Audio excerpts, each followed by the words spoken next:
তো যত যাই হোক সব কাজ শেষ করে আমি চলে গেছিলাম প্রোগ্রামে। ইউটিউব চ্যানেলের ডে 7 ব্লগটা শুরু করা যাক। আসলে একদম সকাল সকাল চলে যাচ্ছি আমি ফাইনালি 3 মাস পর স্যালনে। আর যখন থেকে জুবিন গার্গ মারা গেছে তখন থেকে সব জায়গায় ওরই গান বাজে। টু বি অনেস্ট আমার অত ভালো লাগে না।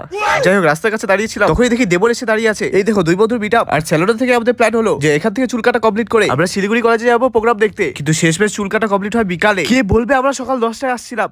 দিন সন্ধ্যাবেলা ঠান্ডার মধ্যে সানদান করে রেডি হয়ে বের হই। তারপর যখনই আমরা কোট পরে এখানে চলে আসলাম তখনই তোমাদেরকে বলে রাখি আজ শিলিগুড়ি কলেজে ফ্রেশার্স থাকায় বড় সিঙ্গার হিসেবে চলে আসে ইমন চক্রবর্তী।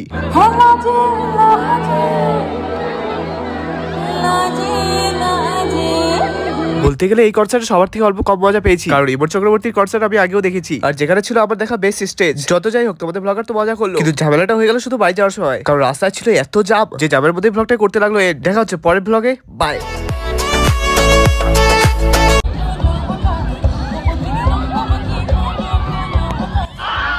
खत्म।